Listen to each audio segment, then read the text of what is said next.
ഇന്നത്തെ വാർത്താ ദിനം ആരംഭിച്ചത് തന്നെ ഏറെ വേദനാജനകമാകുന്ന ഒരു വാർത്തയുമായിട്ടായിരുന്നു. പ്രത്യേകിച്ച് കൊട്ടാരക്കര നീലേശ്വരത്ത് നിയന്ത്രണം വിട്ട ടിപ്പർ ലോറി ബസ് സ്റ്റോപ്പിലേക്ക് പാഞ്ഞു കയറി 3 പേർ ഇപ്പോൾ മരിച്ചിട്ടുണ്ട്. 2 പേരുടെ നില ഇപ്പോഴും ഗുരുതരമായി തന്നെ തുടരുകയാണ്. മരിച്ചവരിൽ നീലേശ്വരം സ്വദേശി ഹരിലാൽ ഉണ്ട്. 54 വയസ്സാണ് ഹരിലാലിന് എന്നതാണ് പ്രാഥമികമായ വിവരം.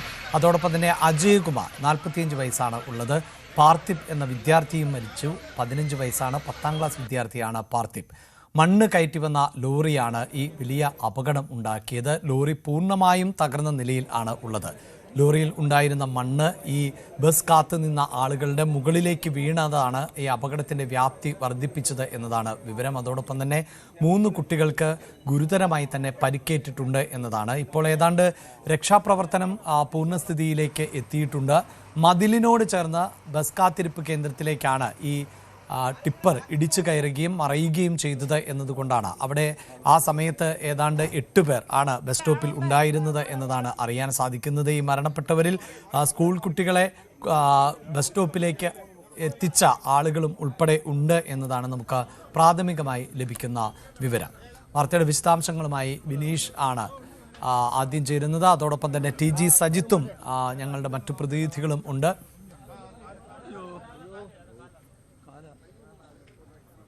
പ്രതിനിധികളിലേക്ക് പോകുന്നതിന് മുമ്പ് ഈ അപകടത്തിൽ പ്രദേശവാസികൾ ഉൾപ്പെടെയുള്ളവരുടെ പ്രതികരണങ്ങൾ വരുന്നുണ്ട്. ആ പ്രതികരണങ്ങളിലേക്ക് അടിയന്തരമായി പരിശോധിച്ച് ജില്ലാ കളക്ടർ ഉൾപ്പെടെ ഈ സ്ഥലത്തെത്തിയിട്ടുണ്ട്.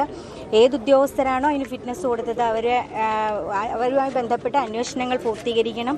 ഇത്രയും രാവിലെ നമ്മൾ വീട്ടിൽ നിന്ന് പോകുന്ന കുട്ടികളാണെങ്കിലും ജോലിക്ക് പോകുന്നവരാണെങ്കിലും രാവിലെ പോയി വൈകിട്ട് തിരിച്ച് വരുന്നത് വരെ നമ്മുടെ മനസ്സിൽ അങ്കലാപ്പാണ്. ഇപ്പോൾ ടിപ്പർ ലോറികൾ കൊട്ടാരക്കര മാത്രമല്ല എല്ലാ പ്രദേശങ്ങളിലും അമിത വേഗത്തിലാണ് മുന്നോട്ട് പോയിക്കൊണ്ടിരിക്കുന്നത്. അതുപോലെ മണ്ണ് മാഫിയകൾ എല്ലാ പ്രദേശങ്ങളിലും മണ്ണ് മാഫിയ ഇന്ന് രംഗത്ത് വിളയാടിക്കൊണ്ടിരിക്കുന്ന ഈ കാലഘട്ടത്തിൽ കുഞ്ഞുങ്ങളും എത്രയോ പേരാണ് മരണപ്പെട്ടത്. അവരുടെ നാടിനൊപ്പം ആ കുടുംബത്തോടൊപ്പം ദുഃഖത്തിൽ പങ്കുചേരുകയാണ്. ശക്തമായ നടപടികൾ ഉദ്യോഗസ്ഥരുടെ ഭാഗത്തു നിന്നുണ്ടാകുമെന്നാണ് മനസ്സിലാക്കുന്നത്. അപകടം നീലേശ്വരം മുക്കോണിമുക്ക് എന്ന് പറയുന്ന സ്ഥലത്താണ് ഈ അപകടം നടന്നേക്കുന്നത്. അവിടെ നടന്നേച്ചാൽ ഇവിടുന്ന് മെയിൻ റോഡ് നീലേശ്വരം നെടുമങ്കാവ് റോഡില് മുക്കോണി ജംഗ്ഷൻ എന്ന് പറയും. അവിടെ അമ്പലപ്പുറത്തേക്ക് തിരിയുന്ന റോഡുണ്ട്. അവിടുന്ന് വന്ന ഒരു JCB മെയിൻ റോഡിൽ പോയ ഒരു ബുള്ളറ്റിനെ ഒഴിവാക്കാൻ വേണ്ടി ബ്രേക്ക് ചവിട്ടിയപ്പം വണ്ടി മറിഞ്ഞ് മണ്ണ് ലോഡ് ടിപ്പർ മറിഞ്ഞ് ബസ് കാത്തു നിന്ന കുട്ടികളുടെ പുറത്തെ കുട്ടികളും മറ്റേ യാത്രക്കാർക്കും ബസ് കാത്തു നിന്ന ഒരു ജംഗ്ഷനാണ്. അവിടെ അവരുടെ മുകളിലേക്കാണ് വണ്ടി മറിഞ്ഞ് ഇപ്പൊ 5 പേര് ഗുരുതരാവസ്ഥയിൽ കൊട്ടാരക്കര താലൂക്ക് ആശുപത്രിയിലേക്ക് കൊണ്ടുപോയിട്ടുണ്ട്. ബാക്കി JCB കൊണ്ട് മണ്ണ് മാന്തിക്കൊണ്ടിരിക്കുകയാണ്. അതിനടിയിൽ ഇനി ആരെങ്കിലും ഉണ്ടോ എന്ന് വളരെ ഫയർഫോഴ്സും പോലീസും നാട്ടുകാരും എല്ലാം ഒന്നടങ്കം പ്രയത്നിച്ചുകൊണ്ടിരിക്കുകയാണ്. രാവിലെ ആയതുകൊണ്ട് സ്കൂള് പോകാനായിട്ട് ബസ് കാത്തിരുന്ന കുട്ടികളും പിന്നെ മറ്റു ജോലിക്ക് പോകുന്ന ആളുകളുമാണ് ഇവിടെ ബസ് സ്റ്റോപ്പിൽ നിൽക്കുന്നത്. വണ്ടി പൊക്കി JCB കൊണ്ട് മണ്ണ് മാന്തിക്കൊണ്ടിരിക്കുകയാണ്. ഇപ്പൊ ഭദ്രതയിൽ വർക്ക് നടന്നുകൊണ്ടിരിക്കുകയാണ്. ഫയർഫോഴ്സ് ഉണ്ട്, JCB ഉണ്ട്, പോലീസുണ്ട്, ജനങ്ങളുണ്ട്, നാട്ടുകാരുണ്ട്. എല്ലാവരും ഒന്നടങ്കം അതിനുവേണ്ടി ശ്രമിക്കുകയാണ്. അമ്പലപ്പുറത്തുനിന്ന് വന്ന വണ്ടിയാണ് ടിപ്പർ. അത് സ്പീഡിൽ വന്നേ ആയിരിക്കും ചിലപ്പോൾ. വണ്ടി പാടെ മറിഞ്ഞു. ലോഡ് വണ്ടിയായിരുന്നു. ആ മണ്ണിന്റെ മുകളിൽ ആണെങ്കിൽ ആളുകൾ ഉണ്ടോ എന്ന് നോക്കുന്നത്. മതിലുണ്ട്. ആ മതിൽ മൊത്തം പൊളിഞ്ഞ് മറിഞ്ഞു. 10-25 മീറ്റർ നീളത്തിലുള്ള ഒരു മതിൽ മൊത്തം മറിഞ്ഞു പോയി. ഒരു കടയുടെ ഫ്രണ്ടിലാണ് ഒരു 2-3 കടയുണ്ട്. അവിടെ കടയുടെ ഫ്രണ്ടിൽ നിന്ന ആളുകളാണ് ബസ് സ്റ്റോപ്പ്. 2 പേർ കൊട്ടാരക്കര താലൂക്ക് ആശുപത്രിയിൽ ചികിത്സയിലാണ്. ഒരാൾ ഗോകുലം മെഡിക്കൽ കോളേജ് ആശുപത്രിയിലാണ് ഇപ്പോൾ ചികിത്സയിൽ എന്നതാണ് വിവരം. അതോടൊപ്പം തന്നെ 2 പേർ മെഡിസിറ്റിയിലും ചികിത്സയിലാണ്. ഇങ്ങനെ അപകട സമയത്ത് ബസ് സ്റ്റോപ്പിൽ നിന്നിരുന്നവർ ആണ് അപകടത്തിൽപ്പെട്ടത്. അതിൽ സ്കൂൾ കുട്ടികൾ ഉണ്ടായിരുന്നു. മറ്റ് ഇടങ്ങളിലേക്ക് ജോലിക്കും മറ്റുമൊക്കെയായി പോകുന്ന ആളുകൾ അടക്കമുണ്ടായിരുന്നു. ഒപ്പം കുട്ടികളെ ഈ ബസ് സ്റ്റോപ്പിലേക്ക് എത്തിച്ചവരും അപകടത്തിൽപ്പെട്ടിരുന്നു എന്നതാണ്. ഈ അപകടത്തിൽപ്പെട്ടവരുടെ കൂടുതൽ വിശദാംശങ്ങളും ഒക്കെ നമുക്ക് ഇനിയും ലഭിക്കേണ്ടതുണ്ട്. 3 പേർ ആണ് അപകടത്തിൽ മരണപ്പെട്ടത്. അതിൽ ഹരിലാൽ 54 വയസ്സാണ്. അജയ് കുമാർ 45 വയസ്സ്. അജയ് കുമാർ കുട്ടിയെ സ്കൂളിൽ കൊണ്ടുവിടുന്നതിനു വേണ്ടി സ്കൂളിലേക്ക് അയക്കുന്നതിനു വേണ്ടി ബസ് സ്റ്റോപ്പിൽ എത്തിയിരുന്ന ആൾ എന്നതാണ് അറിയുന്നത്. ഹരിലാൽ ഒരു ട്യൂട്ടോറിയൽ അധ്യാപകനാണ് എന്ന വിവരം ആണ് ഇപ്പോൾ പുറത്തുവരുന്നത്. അജയ് കുമാർ മകനെ ആണ് ബസ് കാത്തിരിപ്പ് കേന്ദ്രത്തിലേക്ക് എത്തിച്ചത്. അങ്ങനെയാണ് അപകടത്തിൽപ്പെട്ടത് എന്നതാണ് വിവരം. ഒപ്പം പാർത്ഥിബ് എന്ന 15 വയസ്സുള്ള 10ാം ക്ലാസ് വിദ്യാർത്ഥിയും അപകടത്തിൽ മരണപ്പെട്ടിട്ടുണ്ട്. ഇപ്പോൾ VV വിനോദ് വാർത്തയുടെ വിശദാംശങ്ങളുമായി ചേരുന്നുണ്ട്. വിനോദ്, രാവിലെ 7 മണിക്കുണ്ടായ അപകടമാണ്. നാടിനെ ഒന്നാകെ കണ്ണീരിലാഴ്ത്തുന്ന അപകടം. 3 മരണമാണ് സ്ഥിരീകരിച്ചിട്ടുള്ളത്. പരിക്കേറ്റ കുട്ടികൾ ഉൾപ്പെടെയുള്ളവർ ഇപ്പോഴും ചികിത്സയിലാണ്. മറ്റെന്തെല്ലാമാണ് വിവരങ്ങൾ, വിനോദ്? വലിയ ദുരന്തമാണ് നാട് നേരിട്ടിരിക്കുന്നത്. 3 മരണം സ്ഥിരീകരിച്ചിരിക്കുന്നു. ഗുരുതരാവസ്ഥയിലുള്ളവർ ആശുപത്രിയിൽ തുടരുകയാണ്. ഇപ്പോൾ മന്ത്രി ബിന്ദു കൃഷ്ണ ഉൾപ്പെടെയുള്ളവർ ഇക്കാര്യത്തിൽ ഒരു വിശദീകരണം നൽകുന്നത് 2 മുതിർന്ന ആളുകളും ഒരു കുട്ടിയും മരിച്ചു എന്ന കാര്യമാണ്. അതോടൊപ്പം തന്നെ വിവിധ സ്കൂളുകളിലെ കുട്ടികൾ അവിടെ ഉണ്ടായിരുന്നുവെന്ന വിവരം. ഇപ്പോൾ ഏതാണ്ട് ഈ രക്ഷാപ്രവർത്തനം അവസാനിച്ച മട്ടിലാണ്. ഇനി ഈ ചികിത്സയിലുള്ളവരുടെ ഒരു സ്ഥിതി മനസ്സിലാക്കുക എന്നതാണ്. ഈ ടിപ്പർ ലോറി ഡ്രൈവറുടെ ആരോഗ്യനിലയും ഗുരുതരമായി തുടരുകയാണ്. അമിതവേഗമാണ് അപകടത്തിന് കാരണമെന്ന കാര്യം ഇതിനകം തന്നെ സ്ഥിരീകരിച്ചിട്ടുണ്ട്.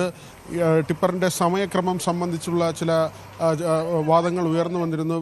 പക്ഷേ 7 മണിയോടുകൂടി ഈ സർവീസ് നടത്തിയ ടിപ്പർ എന്ന വിവരമാണ് വരുന്നത്. എങ്കിൽ തന്നെയും ഈ കൂടുതൽ തവണ ലോഡ് എടുക്കുന്നതിന് വേണ്ടി, ഒരു ദിവസം തന്നെ പരമാവധി ലോഡ് എടുക്കുന്നതിന് വേണ്ടിയുള്ള ഈ മത്സര ഓട്ടം, അല്ലെങ്കിൽ ഒരു സ്ഥലത്ത് നിന്ന് ഒരു ടോക്കണിൽ ഒന്നിൽ കൂടുതൽ തവണ, ഒരു പാസിൽ ഒന്നിൽ കൂടുതൽ തവണ മണ്ണെടുക്കുന്ന രീതിയുണ്ട്.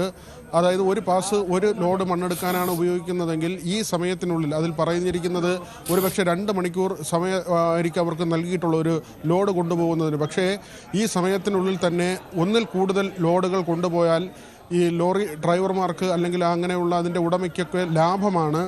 ഈ പാസിൻ്റെ മറവിൽ 2 മണിക്കൂറോ അല്ലെങ്കിൽ 2.5 മണിക്കൂറോ ഒരു ട്രിപ്പിന് കിട്ടുന്ന ആ പാസിൻ്റെ സമയം കൊണ്ട് അതിൽ കൂടുതൽ സർവീസുകൾ നടത്തുന്നത് ഒരു പതിവ് രീതിയാണ്. അത് കൃത്യമായി പോലീസിൻ്റെ ഭാഗത്തു നിന്നോ മറ്റോ അത് പിടികൂടുന്നതിന് വേണ്ടിയുള്ള ഊർജിതമായ ശ്രമങ്ങൾ നടക്കുന്നില്ല. ഇത് പല തവണയും ഈ ടിപ്പറുകൾ അപകടത്തിൽ പെടുമ്പോൾ ഉയർന്നു വരുന്നൊരു വാദമാണ്, ഒരു പാസിൻ്റെ സമയത്ത് ഒന്നിൽ കൂടുതൽ ലോഡുകൾ കൊണ്ടുപോവുക എന്ന രീതി.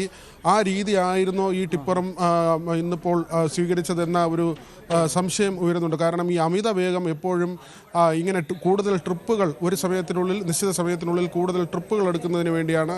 അത് തടയുന്നതിന് ഊർജിതമായ ശ്രമങ്ങൾ നടക്കുന്നില്ല എന്നത് വളരെ ഖേദകരമായ കാര്യമാണ്. ഇതിപ്പോൾ നിരപരാധികളുടെ ജീവൻ നഷ്ടമാകുന്ന സാഹചര്യം. മൃതദേഹങ്ങൾ കൊട്ടാരക്കര ആശുപത്രിയിലേക്ക് കൊണ്ടുപോയിട്ടുണ്ട്. ഉന്നത ഉദ്യോഗസ്ഥർ സ്ഥലത്തെത്തി കാര്യങ്ങൾ വിലയിരുത്തുന്നുണ്ട്. ഇനി ചികിത്സയിലുള്ളവരുടെ കാര്യമാണ്. അവരുടെ അവർക്ക് വളരെ പ്രധാനപ്പെട്ട ചികിത്സ നൽകുക എന്നത് തന്നെയാണ് സർക്കാരിന് മുന്നിലുള്ള വെല്ലുവിളി. അതിനുള്ള നടപടിക്രമങ്ങൾ പുരോഗമിക്കുന്നുണ്ട്. SP അടക്കമുള്ളവർ സ്ഥലത്തെത്തുകയും കാര്യങ്ങൾ വിലയിരുത്തുകയും ചെയ്തു. മണ്ഡലത്തിൽ നിന്നുള്ള അല്ലെങ്കിൽ ജില്ലയിൽ നിന്നുള്ള മന്ത്രിമാരുണ്ട്. ഈ മന്ത്രിമാരുടെയൊക്കെ തന്നെ ശ്രദ്ധ ഈ വിഷയത്തിൽ വന്നിട്ടുണ്ട്. ഇന്നിപ്പോൾ സഭ നടക്കുന്ന ദിവസമാണ്. അതുകൊണ്ട് തന്നെ എപ്പോഴേക്കായിരിക്കും മന്ത്രിമാരടക്കമുള്ളവർ സംഭവ സ്ഥലത്തെത്തുക എന്ന കാര്യത്തിൽ ഒരു സ്ഥിരീകരണമായിട്ടില്ല. ഗതാഗത മന്ത്രി CP ജോണിൻ്റെ ഭാഗത്തു നിന്നുള്ള പ്രതികരണം വന്നിട്ടുണ്ട്. അദ്ദേഹം പറഞ്ഞത് ഇതിൻ്റെ എല്ലാ വശങ്ങളും പരിശോധിക്കും, എന്തുകൊണ്ട് ഈ അപകടമുണ്ടായി, കുറ്റക്കാർക്കെതിരെ കർശനമായ നടപടി സ്വീകരിക്കുമെന്നതടക്കമുള്ള കാര്യമാണ്. മറ്റൊന്ന്, ഈ ടിപ്പർ വന്ന സ്ഥലവുമായി ബന്ധപ്പെട്ടുള്ള ചില ആക്ഷേപങ്ങളാണ്. നിരന്തരം മണ്ണ് എടുക്കുന്ന സ്ഥലത്ത്, അത് അനധികൃതമായി മണ്ണെടുപ്പ് എന്ന ഒരു പരാതിയാണ് ഉയർന്നു വരുന്നത്. അങ്ങനെ മണ്ണെടുക്കുന്ന സ്ഥലത്ത് നിന്ന് വന്ന ടിപ്പറാണ് എന്ന തരത്തിൽ അവിടെ നാട്ടുകാരിൽ ചിലർ ആരോപണം ഉന്നയിക്കുന്നുണ്ട്. അതുമായി ബന്ധപ്പെട്ട കാര്യങ്ങളും ഈ ഘട്ടത്തിൽ പരിശോധിക്കേണ്ടതുണ്ട്. എന്തായിരുന്നാലും തീർച്ചയായും അവിടെ വിനോദ്, ഇപ്പോൾ ഈ കൊടിക്കുന്നിൽ സുരേഷ് MP ഭാഗത്തു നിന്നുണ്ടായ ഒരു പ്രതികരണം അതുമായി ചേർത്ത് വെക്കേണ്ടതുണ്ട്. കാരണം ഈ അപകടം നടക്കേണ്ട ഒരു സ്ഥലമല്ല ഇത് എന്നുള്ളതാണ്. അതായത് തിരക്കുള്ള ഒരു റൂട്ടല്ല. അങ്ങനെ ഏതെങ്കിലും തരത്തിൽ നമുക്കറിയാമല്ലോ, ഇത് കൂടുതൽ വാഹനങ്ങൾ കടന്നു പോകുന്ന ഒരു റൂട്ടല്ല എന്നാണ് അദ്ദേഹം നൽകിയ പ്രതികരണത്തിൽ നിന്ന് മനസ്സിലാക്കാൻ സാധിക്കുന്നത്. അങ്ങനെയെങ്കിൽ പോലീസിനെയൊക്കെ വെട്ടിച്ചുകൊണ്ട്, നേരത്തെ വിനോദ് സൂചിപ്പിച്ചതുപോലെ ഈ പാസ് ഉണ്ടോ എന്നതിൽ തന്നെ നമുക്ക് വ്യക്തതയില്ല. കൂടുതൽ വാർത്തകൾക്ക് News 18 Keralam YouTube channel subscribe ചെയ്യുക.